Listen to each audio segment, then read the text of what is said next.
彭加木的失踪至今仍是罗布泊最大的谜团之一。这期视频，我们以彭加木的视角还原他从进入罗布泊、纵穿湖心到开辟新路线，最终在荒漠失踪的全过程，并结合地图推测一下他最可能的去向。罗布泊，世界著名的干旱中心，死亡之海，中国4大无人区之一同时也是中国曾经的核试验场所在地。罗布泊核试验场南起孔雀河，北至库鲁克塔格山脉北麓，西至马兰基地，东至土银附近，整体呈勺形分布，东西跨度约100公里，南北20公里。试验场以东大山为界，分2个部分，东边叫内场，以空爆核试验为主；西边叫外场，以地下核试验为主。1980年5月初，在罗布泊仍属于军事禁区的时候，一支考察队正准备从鄯善前往那里。他们的队长叫彭加木，当时55岁，原名彭加木，广东番禺人，中国著名生物化学家。1956年，为响应中央开发边疆自然资源的号召，他主动申请调往新疆工作，并将自己名字里的木改为木。他认为家庭和睦是小爱，伪边疆天草佳木才是大爱。到了1957年，彭加木突患癌症，被迫返回上海治疗。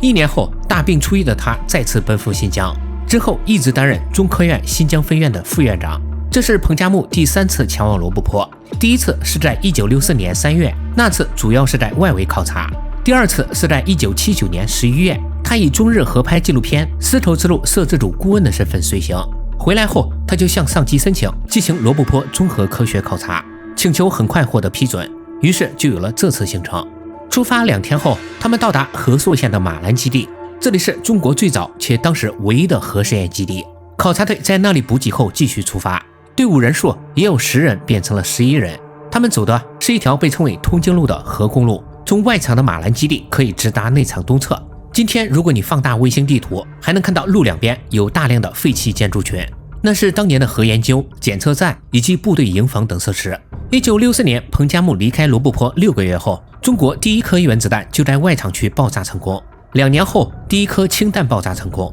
据公开资料显示，截止到1996年，这片区域至少进行了40次以上的核试验。到了1980年，罗布泊的水几乎已经全部消失，只剩极少部分区域还间歇性的有泉水出现，其他都变成了盐碱地、戈壁或者是流沙区。但彭加木对这里的喜爱丝毫不减，爱国心强烈的他说：“我不希望罗布泊全是外国人留下的足迹。作为一个中国人，我就觉得应该把自己的骨头埋在罗布泊，使它的土壤多一点中国的有机质。”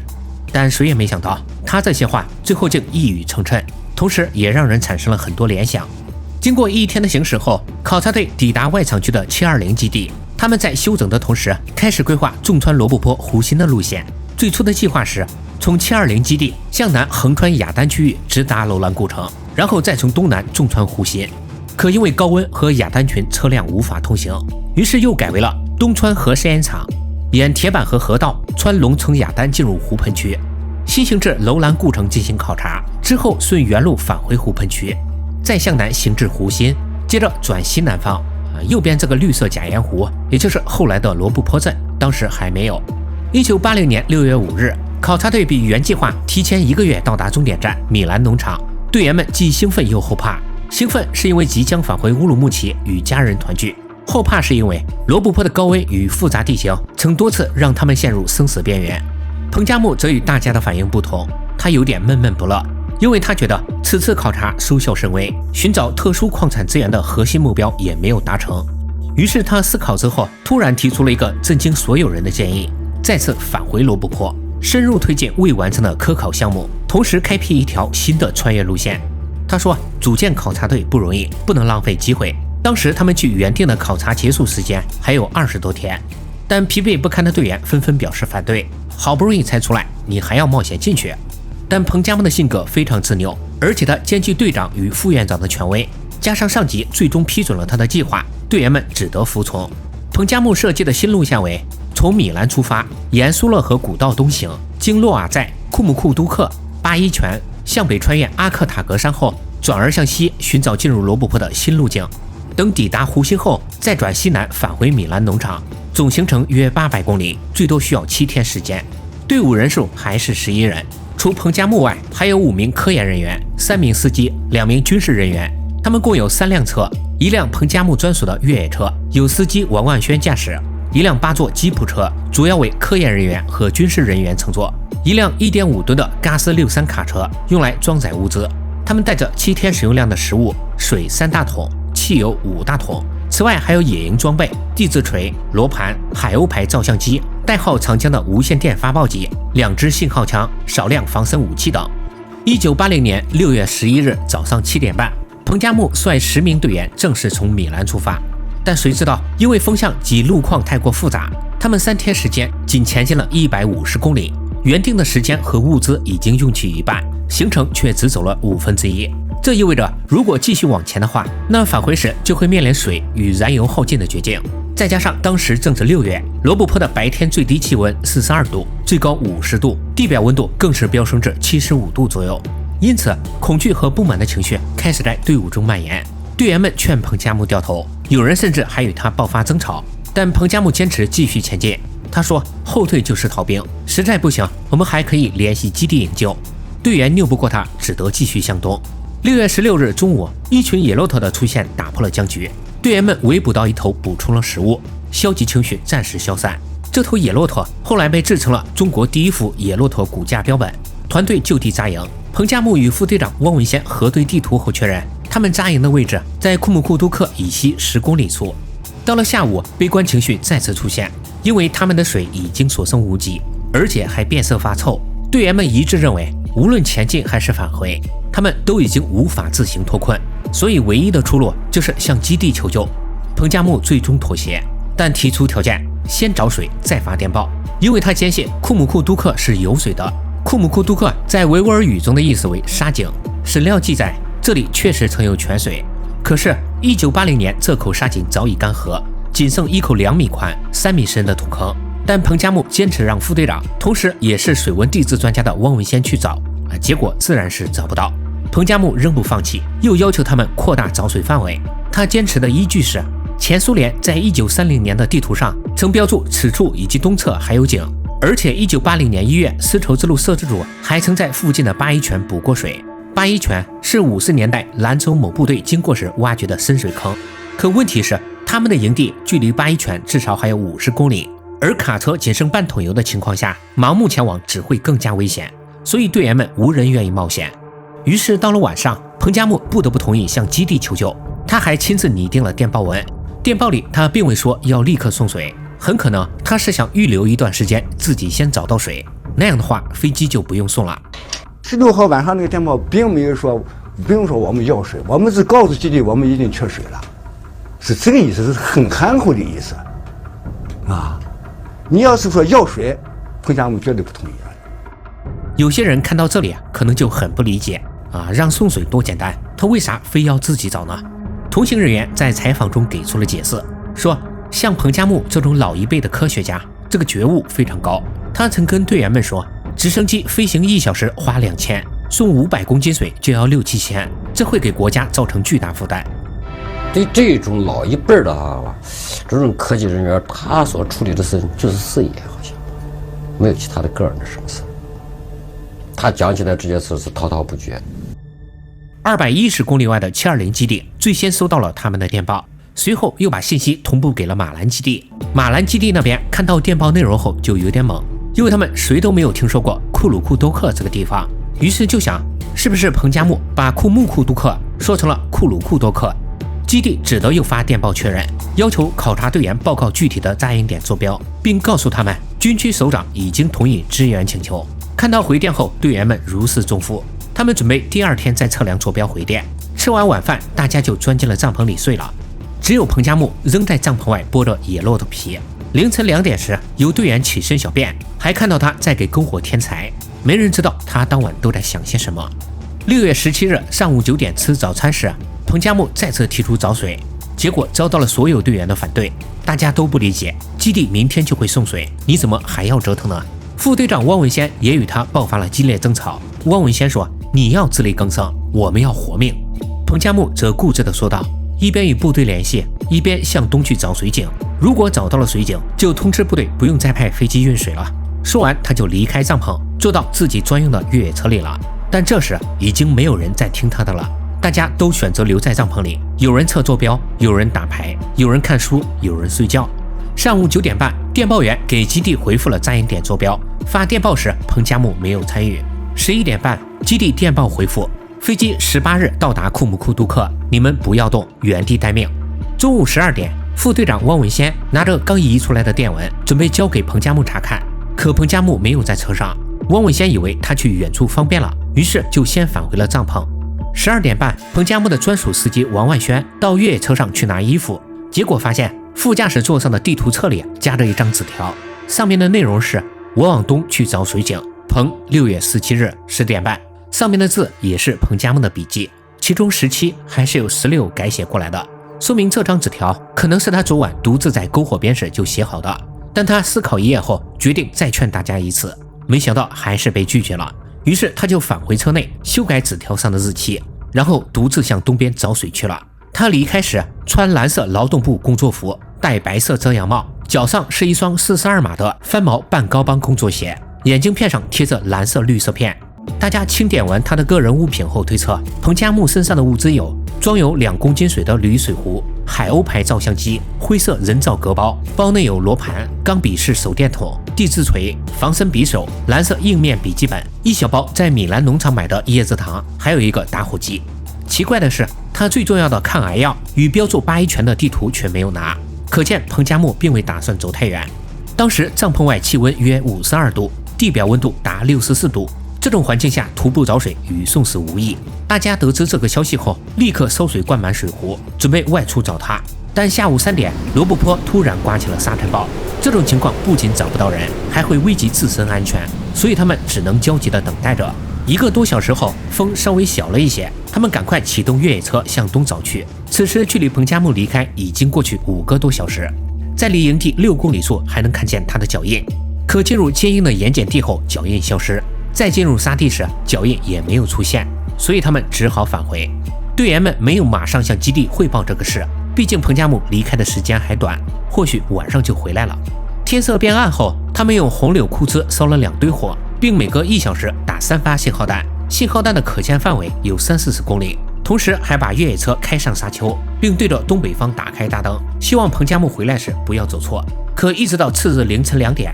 彭加木还是没有回来。于是他们赶快用电报告诉了基地，内容是：彭副院长17日10点1人外出未回，我们正在继续寻找，请作战处立即告诉新疆分院常委，请派飞机寻找，并告知飞机起飞时间。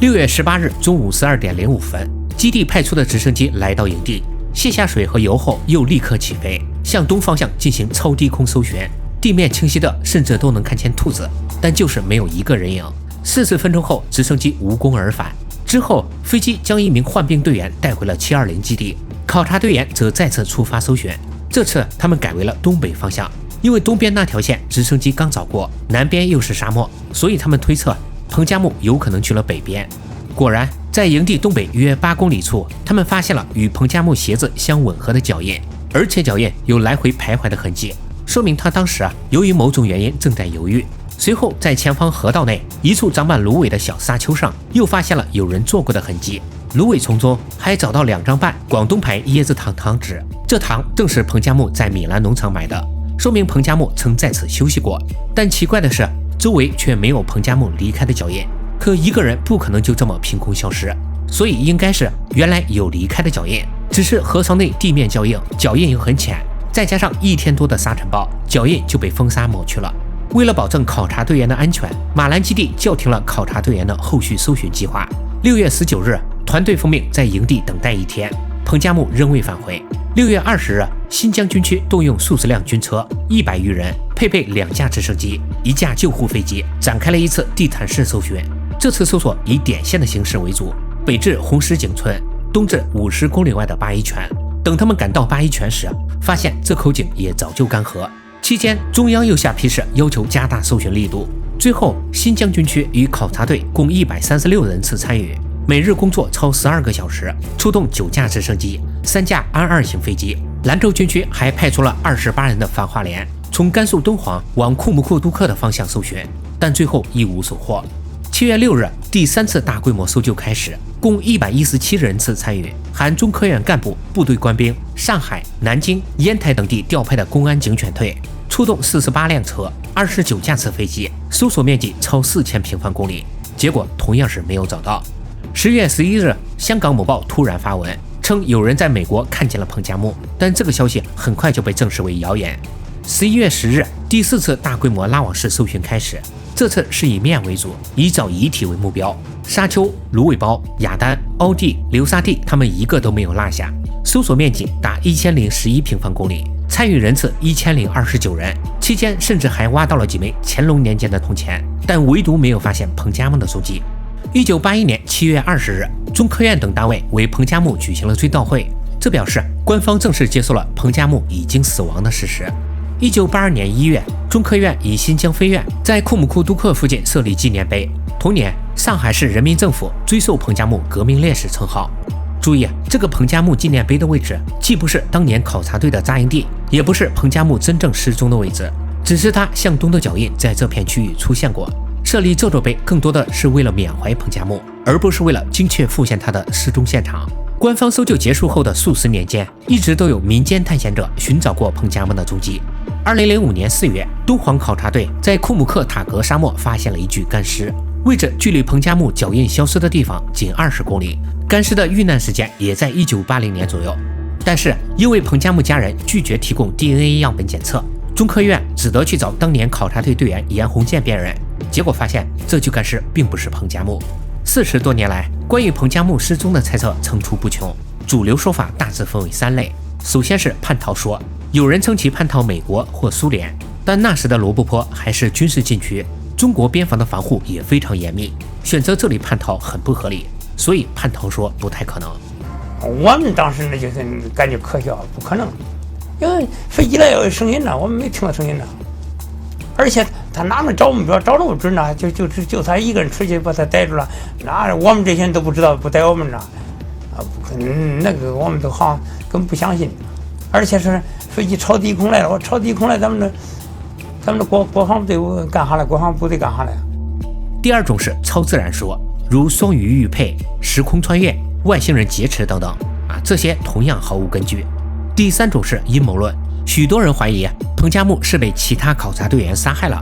这种可能性不能说绝对没有，因为双方确实发生过很多次争执，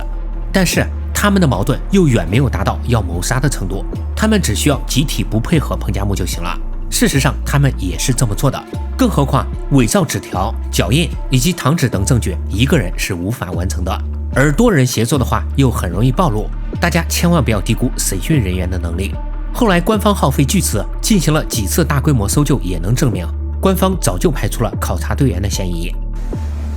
当然也有人怀疑过这几个人是不是在里面有没有吵架呀，或者干了一块把彭先生怎么样了，都有各种猜测，都有。